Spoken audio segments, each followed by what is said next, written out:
Yo les gars, aujourd'hui on va analyser le passage télé d'un nouvel apostat qui s'appelle Ali Babal et on va jouer au jeu de la boîte d'Ali Babal. Je vous révélerai ce que contient cette boîte tout à l'heure. Vous me trouvez aujourd'hui enthousiaste car ça fait plaisir de voir une nouvelle tête. Connu sous le nom d'Ali Babal, vous êtes un apostat de l'islam, vous êtes... Il est beau, il est souriant, il est dynamique, il vient avec de la bonhomie. Ça change de l'autre blédard dépressif mongoloïde. Bonjour les amis. Bonjour les amis. Après au niveau des arguments, c'est un peu du même niveau, quoique un peu plus pertinent et intéressant que les arguments répétés ad nauseam de l'autre maniaque psychorigide. Je ne comprends pas pourquoi le dieu Allah dans le Coran, ou de l'autre Jack le fou qui est bloqué sur l'âge de Aïcha et les esclaves. Ça va être un peu plus intéressant. Alors j'ai jeté un œil quand même à sa chaîne et j'ai découvert un autre visage. En fait c'est un personnage vulgaire et grossier qui ne mérite aucune attention.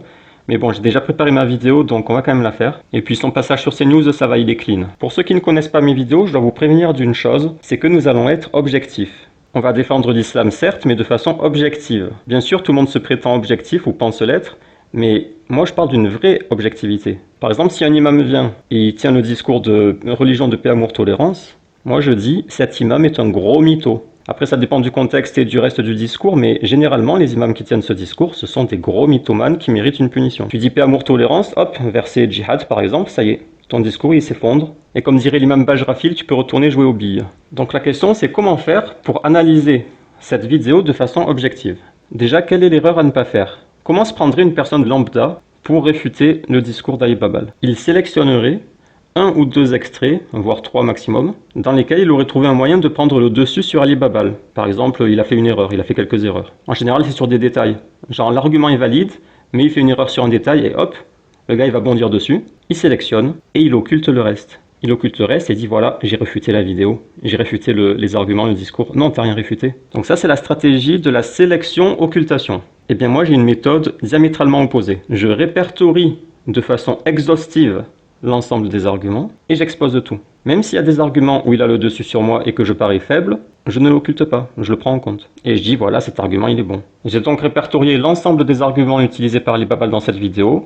J'en ai dénombré 9 et je les ai inscrits sur des babals. Cette méthode de l'exhaustivité, c'est-à-dire on prend la totalité, elle est importante. Pourquoi? Je vous donne un exemple.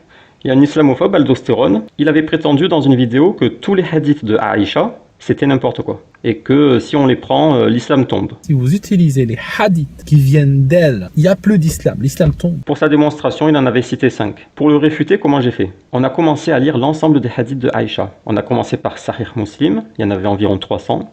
On les a tous lus. L'année dernière, on a continué avec 6 heures de live de lecture de hadiths de Aïcha dans Sahih Bukhari. Et on n'a pas encore terminé, la suite est prévue pour plus tard. Et plus on lit, plus sa thèse comme quoi les hadiths de Aïcha c'est n'importe quoi et que l'islam tombe, plus cette thèse s'écarte. Avec les hadiths que rapporte Aïcha, l'islam se construit. Il ne tombe pas, c'est le contraire. Il n'y a plus d'islam, l'islam tombe. Mais Aldostérone, en sélectionnant juste quelques hadiths, et parfois en les déformant et en les réinterprétant à sa sauce, puis en généralisant, c'est ça le point crucial, il prend une sélection, il généralise. Tous les hadiths sont de cet acabit, de ce niveau-là, d'accord? Tout le temps, tout le temps, tout le temps. Et là on se dit, ah oui, ben, l'islam tombe, oui. Mais non. Il faut prendre la totalité. Donc cette méthode de l'exhaustivité est importante car elle permet de ne pas tomber dans l'erreur ou la malhonnêteté ou dans les pièges posés par autrui. Tous les hadiths sont de cet acabit. Et surtout de s'approcher de la vérité. La vérité ne se trouve pas sur une petite sélection mais sur la globalité. Donc pour Ali Babal, si je devais utiliser ma méthode, il faudrait lire l'ensemble des textes islamiques pour ne pas être piégé par sa sélection. Vous êtes d'accord que ce n'est pas possible? Ce n'est pas faisable, ce serait trop long. Et puis de toute façon, j'ai une autre technique. En fait, j'ai 3 techniques. La technique de l'exhaustivité. Deuxième technique qu'on utilisera aussi, c'est l'art du gris. Je pèse le pour, le contre, le noir, le blanc, je fais le mélange, ça devient gris.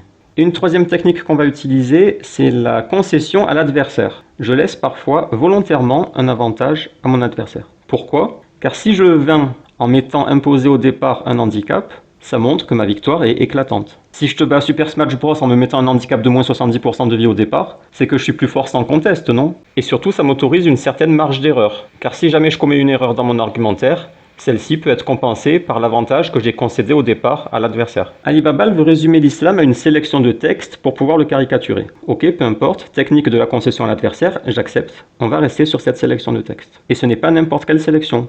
C'est une sélection qu'il a minutieusement préparée pour son passage télé.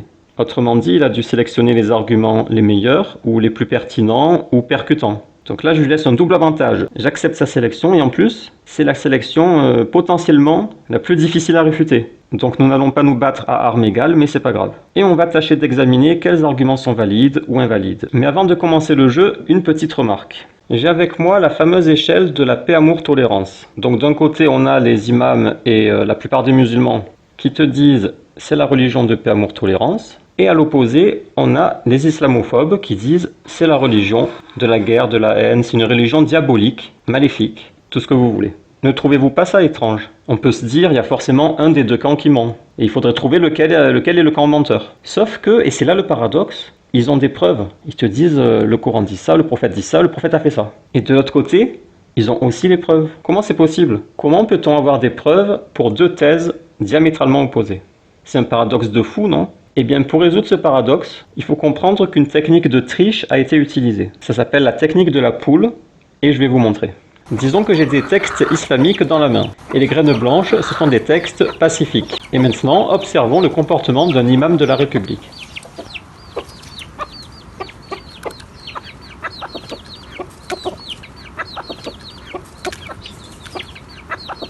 Mais tu manges pas le reste? C'est pas ça l'islam. Mais mange! Mange! C'est pas l'islam. C'est pas ça l'islam. Même expérience inversée avec un islamophobe et des textes violents. Regardez, il sélectionne, il cible spécifiquement les textes qu'il arrange par biais de confirmation. Étonnant, non? J'ai bien étudié l'islam. Je vous remets les deux au ralenti. Vous voyez, les deux utilisent la même technique du picorage.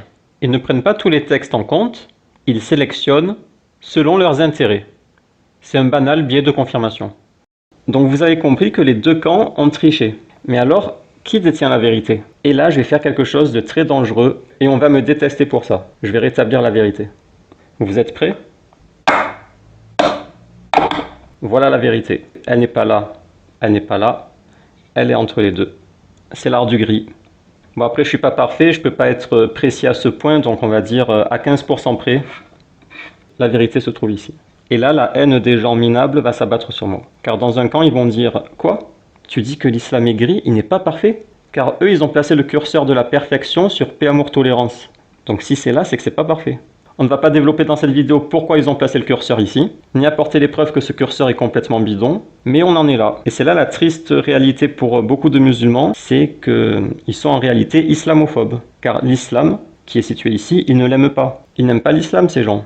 Plus ils crient fort notre belle et parfaite religion de paix, amour, tolérance, plus ils insinuent que l'islam n'est pas beau ni parfait. À cause de ce foutu curseur qu'ils ont placé ici comme des débiles mentaux. Donc eux, ils vont me haïr et me traiter d'islamophobe. Et de l'autre côté, ils disent la religion est diabolique et moi je dis c'est ici la vérité. Donc eux, ils vont me traiter de islamo-gauchiste, baboucholâtre ou des trucs comme ça. La question c'est pourquoi tant de haine alors que je ne fais que dire la vérité? Parce que les gens aiment le blanc et le noir. Ils ne supportent pas le gris. Pourquoi ils n'aiment pas le gris? Parce que c'est inconfortable. Pourquoi le gris est inconfortable? Parce que ça implique un effort cérébral. Ça implique le mais. L'islam c'est blablabla, mais. Et ce mais, en gros, ça fait mal à la tête. Il faut réfléchir et les gens sont des feignasses intellectuels. Ça c'est un biais cognitif connu. Pour économiser les ressources cérébrales, le cerveau va essayer de faire des raccourcis. Et donc ce gris n'est pas à la portée de tout le monde. C'est comme les méchants dans les dessins animés. C'est généralement des méchants purs. Même s'ils vont à la boulangerie acheter une baguette, ils vont faire « moi ha ha ha ha ». Pourquoi? Parce que c'est pour des enfants. Un méchant nuancé serait trop compliqué pour leur cerveau. Le gris, il peut être capté par les gens intelligents. Mais les gens bas, minables, la masse quoi, elle n'est pas capable. La plupart des islamophobes, ils ne sont pas capables de la nuance. Ils seront définitivement coincés dans le noir. Car ce sont des gens bas et parce qu'ils sont animés par la haine. Comme l'autre islamophobe qui disait qu'il n'y avait rien de bien dans l'islam. Parce qu'il n'y a rien de bon dans ces textes. Alors qu'il oublie les principes nobles et reconnus de l'islam, comme la charité, la pudeur, le bon comportement, le respect des liens familiaux, le respect du voisin, le non-matérialisme, la propreté, la vérité, la justice, l'aide à l'orphelin. Ce sont des principes nobles et indiscutables de la religion, que ces gens essayent d'occulter. Il n'y a rien de bon dans ces textes. Tu peux aboyer esclavage, mariage des enfants, mais ça ce ne sont pas des principes islamiques, ce sont seulement des pratiques acceptées par l'islam sous certaines conditions. Ça n'a rien à voir avec l'essence de l'islam, ou les principes et valeurs de l'islam. qui eux sont inattaquables. Le pire pour l'islamophobe dont j'ai mis l'extrait, c'est quelque chose que Jésus musulman a remarqué, c'est que dans l'entretien avec Ukasha, il répète sa disquette ad nauseam du Coran qui dit que tu dois te détourner de tes parents s'ils préfèrent la mécréance à la foi. Allah a dit aux musulmans qu'ils doivent cesser toute alliance. Cesser toute alliance, les musulmans doivent se détourner, Que les musulmans doivent se détourner, devaient se détourner de leur propre père ou frère, même de leur propre famille, de leur propre famille, avec les membres de leur famille, Avec les membres de leur famille. même si c'est leur père, même si c'est leur frère, Même si c'est leur propre père. même si c'est leur père ou leur frère. père ou frère, Si jamais ce père ou frère préfère l'incroyance à la foi islamique, s'ils préfèrent l'incroyance à la foi islamique, S'ils préfèrent, l'incroyance à la foi islamique, s'ils préfèrent l'incroyance à la foi islamique, même si c'est leur propre frère, Je dirais 0607. même si c'est leur propre père. Merci, la prévention ivresse. On peut débunker rapidement cet argument.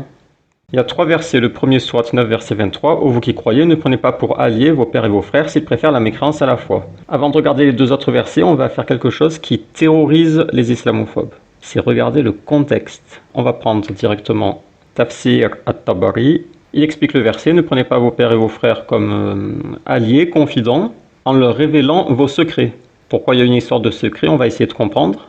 Et en leur révélant la aura, c'est la partie intime, dans ce contexte, c'est les faiblesses de l'islam et de ces gens, des musulmans. Ça veut dire que tu ne dois pas les prendre pour alliés dans le sens où tu leur donnes des informations secrètes concernant l'islam ou les musulmans qui puissent être utilisées contre eux. Ça fait penser à l'histoire où un compagnon a fait transmettre une lettre aux associateurs de la Mecque pour les prévenir d'une attaque du prophète, d'une stratégie militaire. C'est un secret. Et vous préférez rester avec eux plutôt que faire l'émigration en terre d'islam. D'un côté, tu as les musulmans à Médine, de l'autre, tu as les associateurs à la Mecque. Il y a le conflit entre les deux. Mais il y a des musulmans à Médine qui ont de la famille restée à la Mecque, qui sont encore associateurs. Et donc le verset dit « Ne les prenez pas pour alliés, pour confidents, en leur révélant des secrets comme stratégie militaire. » Ça, c'est pour un peu mieux comprendre le contexte. Mais ce qui va nous éclairer davantage, c'est pas l'imam Tabari, c'est d'autres versets du Coran. Sourate 29, verset 8. « Et nous avons enjoint à l'homme de bien traiter ses pères et mères, et si ceux-ci te forcent à m'associer ce dont tu n'as aucun savoir, alors ne leur obéis pas. Mais tu dois quand même bien les traiter. » Et le 3e verset va encore plus nous éclairer. Sourate 31, verset 15. « Et si tous deux te forcent à m'associer ce dont tu n'as aucune connaissance, donc c'est pareil, alors ne leur obéis pas, mais reste avec eux ici-bas de façon convenable. » les musulmans doivent se détourner, que les musulmans doivent se détourner, devaient se détourner. Ça fait partie des versets interdits. Interdits par la censure islamophobe. Ils veulent pas que vous voyez ce genre de choses. On retourne chez Tabari. Accompagne-les dans la dunya de façon convenable. Ça veut dire accompagne-les ici-bas en leur obéissant. En gros, dans ce qui n'est pas un péché. Et après, les savants expliquent leur parler avec douceur, subvenir à leurs besoins s'ils sont pauvres. Et après, quand ils sont vieux, tu as le verset de la sourate 17, numéro 23. « Ton Seigneur a décrété n'adorer que lui, et de la bonté envers les pères et mères. Si l'un d'eux ou tous deux doivent atteindre la vieillesse auprès de toi, alors ne leur dis point fi, et ne les brusque pas, mais adresse-leur des paroles respectueuses. Et par miséricorde, abaisse pour eux l'aile de l'humilité. Et dit, ô mon Seigneur, fais-leur à tous deux miséricorde, comme ils m'ont élevé tout petit. » Là, ça parle pas spécifiquement des mécréants, mais là, ça parlait bien des mécréants. Ils veulent te forcer à associer, tu leur obéis pas, tu restes avec eux de façon convenable. Donc tout ça, ils vous le cachent pour pouvoir faire leur caricature grotesque. Au Kacha, ils vous répètent, le Coran dit de se détourner de ses parents s'ils préfèrent la mécréance à la foi. C'est faux. C'est le contraire, le Coran dit « reste avec eux de façon convenable ». Mais ce qui est drôle, et c'est pour ça que j'ai relevé cet extrait, c'est que dans la même vidéo, l'autre islamophobe, il dit que s'il était musulman et qu'il était vers l'apostasie et que ses parents ils essayent de le rattraper, ils disent « fais la prière, fais le ramadan », il leur répondrait « allez voir ailleurs si j'y suis ». faut pas hésiter à parler à ses parents et à dire si t'es pas content, va te faire voir. J'ai un père en face qui me dit quand même tu devrais revenir à la prière, le ramadan, la salate, je l'enverrai bouler complètement et je lui dirai tu me ressors ça, tu ne me revois plus jamais. Donc là il y a un mécanisme pervers de projection. Reprocher à autrui ses propres tares. T'es un islamophobe.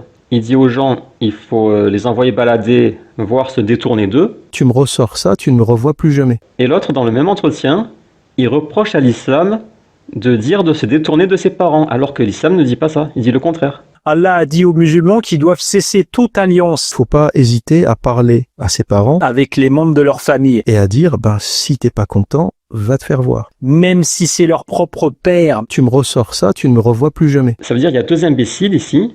L'islam est ici, innocent, et ils inventent une histoire avec l'islam qui dit de se détourner de ses parents, alors que eux-mêmes, enfin un des deux, incite les gens à se détourner de leurs parents. C'est un truc de fou. Et ce qui est intéressant aussi, c'est que vous avez vu la faiblesse de son argument. En quoi c'est une arnaque. Ça a été débunké facilement. Eh bien, c'est pas un argument qu'il a balancé comme ça et après il s'est dit ouais bof, il était pas terrible. Non, c'est un de ses arguments principaux. À chaque fois qu'il va à la télé, il le répète, il le répète, il le répète. Même si c'est Leur propre père. Pour lui, c'est un argument décisif ce truc. Alors que c'est du vent.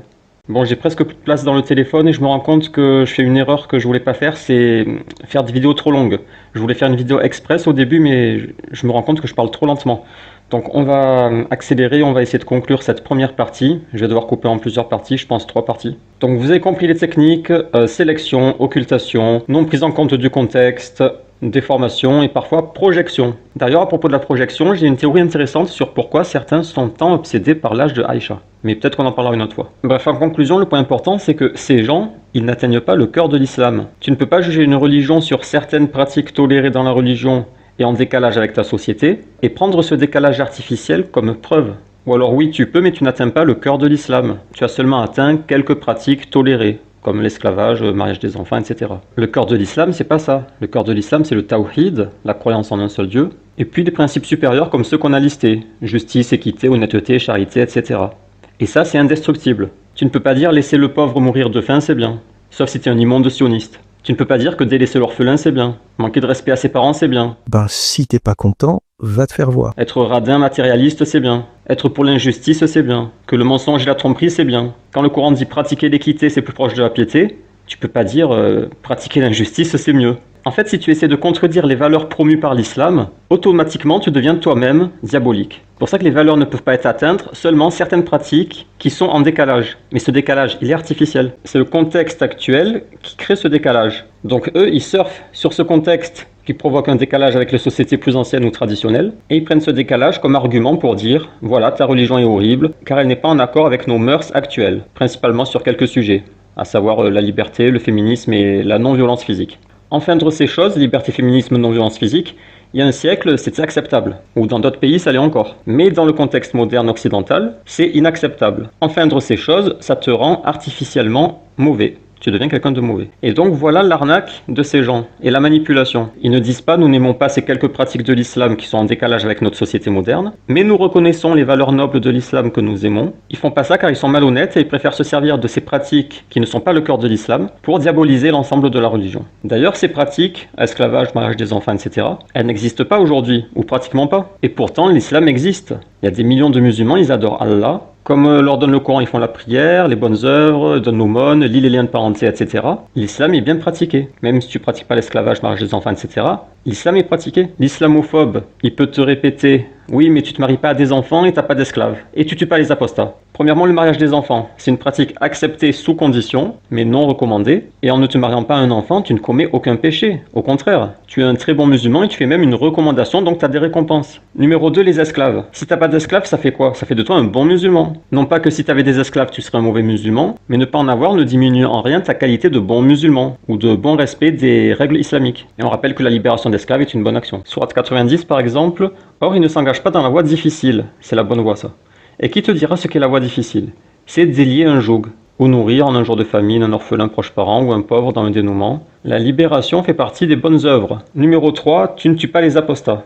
Et donc, deux choses. Déjà, c'est une affaire étatique. Ça ne concerne pas le musulman lambda. Le musulman lambda, il n'a rien à voir avec cette affaire. Deuxièmement, l'islam n'ordonne pas l'exécution des apostats dans n'importe quel contexte. Si on prend le contexte actuel en France, par exemple, l'islam n'ordonne bien sûr pas l'exécution des apostats, mais la patience, l'endurance. Donc en patientant, tu es un très bon musulman. Le mariage des enfants, les esclaves et les peines islamiques, ce sont des pratiques qui ne sont pas encouragées pour les deux premières et qui dépendent d'une autorité étatique et d'un contexte pour la troisième. Le fait qu'un musulman ne pratique rien d'elle ne fait pas de lui un mauvais musulman. Au contraire, ça fait de lui un bon musulman selon le contexte. Par contre, là où le musulman peut être mis en défaut, c'est s'il déclare que ces choses-là sont mauvaises ou injustes. Parce qu'il sous-entend que l'islam autorise ou ordonne pour les peines des choses mauvaises ou injustes. Et le musulman qui déclarerait ça peut tomber sans se rendre compte dans la mécréance. Ou presque. Comme l'autre guignol de Rachid El-Jay, il avait fait une annonce publique pour déclarer que l'islam avait aboli l'esclavage.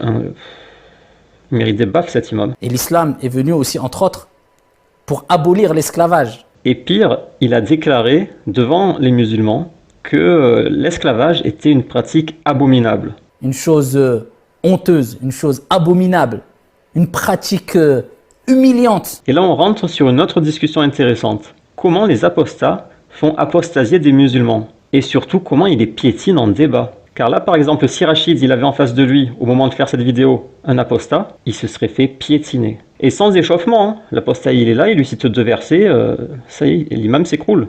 Et ça, c'est pas normal. Ça, c'est mon rêve, que au moment où Rachid, il tourne sa vidéo, Et l'islam est venu aussi, entre autres, pour abolir l'esclavage. qu'un apostat ou un musulman qui connaît sa religion débarque Une chose et qui lui dégomme la tête. C'est mon rêve. abominable. Parce que Rachid, il se sent en sécurité, parce qu'il se met dans son fauteuil chez lui, il ferme la porte à clé, il sait qu'il n'y a personne en face de lui qui va le contredire. Mais mon rêve, c'est que quelqu'un ouvre la porte, hop, au moment où il dit l'esclavage est abominable, l'islam est venu l'abolir, que le type, il lui balance, je sais pas, il doit avoir une 30aine de versets, 50aine de hadiths, 100 paroles de savants malikites, s'il se dit malikite, il lui balance tout ça à la figure, et Rachid, il s'écroule. Ce serait trop bien, c'est mon rêve. Bref, donc rendez-vous dans la deuxième partie, on va traiter cette question de comment ça se fait que ces gens, qui ne sont pourtant pas très forts, ils font illusion, ils arrivent à dominer, mais moi je vois qu'ils sont nuls. J'ai les arguments contre, je vois leurs ruses, leurs pièges. Mais comment se fait-il qu'ils dominent autant les débats? Que ce soit les Jack le Fou ou lui, j'ai jeté un œil à leurs débats, les musulmans se font piétiner. Je vous assure, c'est un massacre. C'est un spectacle très humiliant pour les musulmans. Mais il y a une explication très logique à ça. On verra ça dans la deuxième vidéo, et dans la troisième vidéo, on jouera à la Baballe avec Ali Babal.